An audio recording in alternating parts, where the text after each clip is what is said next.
I don't even know where to start with you first. Obviously, Aaron Rodgers is top of mind. And have you ever seen a quarterback play like this, Steve? You know what? I don't think so, because we've seen great quarterbacks, and if you start mentioning the great ones, mostly they make their living from the pocket with their arm and their head, and that's how they became great, and you know who they are. But nobody leaves the pocket and makes plays and throws the ball accurately like Scud missiles, like anywhere, anytime, like Aaron Rodgers. Well, it's crazy. Steve, you've had Steve Young, who, as we all know, made his living outside the pocket too and running around. Is there any comparison here? That is a good point. I mean, Steve was a hell of an athlete. He was a 4.5 guy. They almost moved him to corner in college, and he was, he was great. He's a Hall of Famer, all of those things. But there's something about Aaron Rodgers too that and I hate comparing people, because I'll get a call from Steve Young. Hey, wait a minute, that was your guy. Right. But Aaron Rodgers, I don't think he set his feet yet. I mean, he throws the ball off balance in awkward positions, going right or left or in whatever, and he is so accurate, so pinpoint. It's ridiculous, and he doesn't throw interceptions, and it's just one miracle after another. We demonstrated that Hail Mary thing. Who throws 3 Hail Marys? I mean, call it luck or whatever that is. But then he shows his skill every other throw. You hold your breath every time he goes in the pocket. Now, I will say this. Dan Quinn is 3-0 against Aaron Rodgers, okay? So his scheme, for whatever the reason, has been pretty good against Aaron. Not just in Atlanta. You're counting when he was the defensive coordinator in Seattle.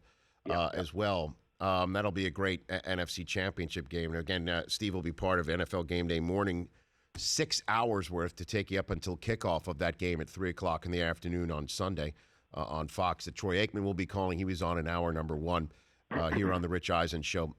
So did you see that Antonio Brown, I don't know if you were, I know you're definitely not on Facebook, but Antonio Brown put on Facebook Live, which is a way to stream, Steve, giving the full social media update on how this works. Okay. He streamed live Mike Tomlin's chat with the team after the game last night, in which he used an expletive to refer to the New England Patriots. What do you think Tomlin's saying to Antonio Brown this morning? If you ever do that again, you're going to be sitting next to me on the sideline. That's the concern, because the locker room, as you know, when coaches start talking to players, it should be a private moment, because you're talking in-house, in the inner circle, and it shouldn't get out unless he has permission to do that.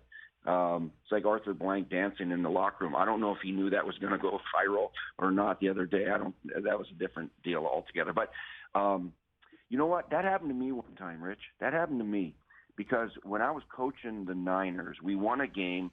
And then we learned that we were having to go to Green Bay, Wisconsin, where I used to coach, where I used to love. I grew up a Packer fan. And I told my team, and there was a Fox camera in our locker room, which I didn't really realize, We gave them permission, I guess, but they were there. And I said, I told the team, we're going to Green Bay, Wisconsin, and it's going to be 43 below zero, and we're going to go in there, and you know what? I don't care about the weather. That no big hairy armpit. I mean, and what I meant was, what big deal? Big deal. We got to play in the cold weather. Mm-hmm. Okay, that made every headline. I had to answer that every day that week. Were you calling Green Bay a big hairy armpit? I go, are you kidding me? That's where I'm from. Why would I do that? I'm saying it's no big deal to go play in the cold weather. And I was so pissed at them, I wouldn't let them in our locker room the next game, because they just they got me, you know what I mean? And that was a moment with me and the team that I didn't know it was going out. They didn't understand what I was talking about, evidently. But so Mike Tomlin's going to have a sit down. Do you remember when we had my first year, 12 Super Bowls ago? I don't know if you were on the chat or not. We were interviewing Jerry Kramer.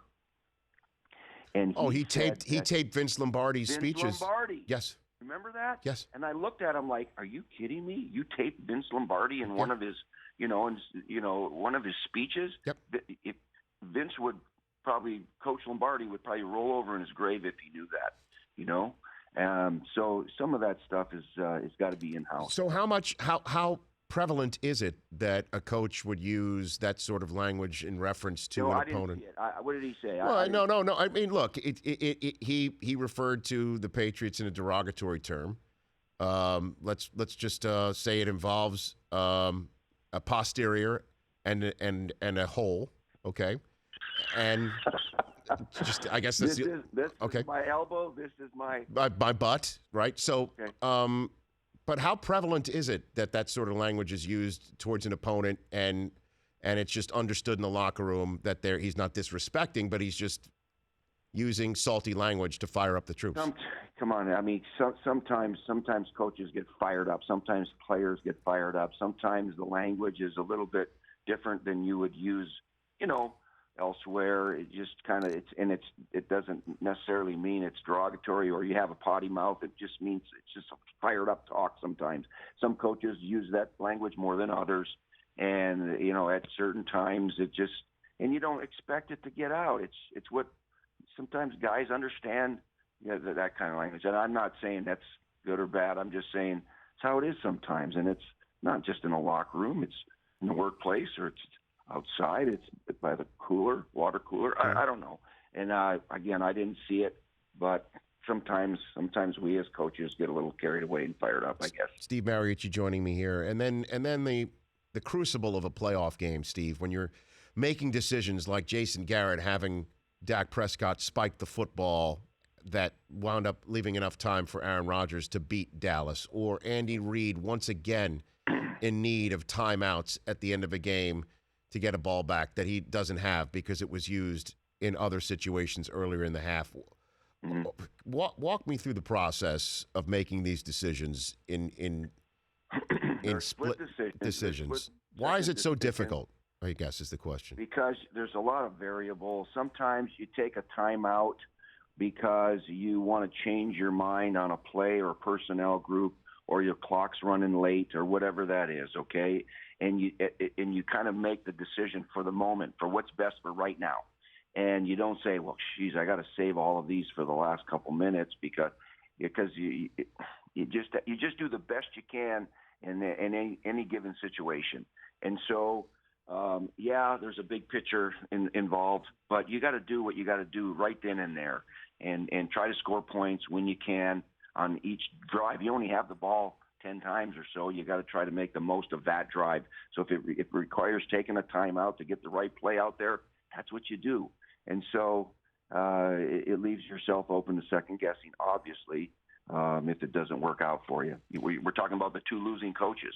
There are instances where maybe the winning coaches would have done things a little bit differently had they had hindsight.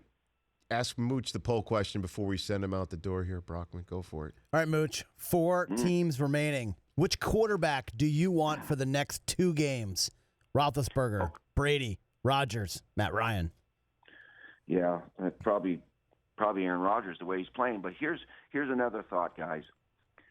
This is exactly why we pay the quarterbacks a lot of money. All right, look at who are the final 4. Look at who are the final 4 quarterbacks: Matt Ryan and Brett, the guys you just mentioned. All right, and every team is striving to find that guy, or at least take the next best guy.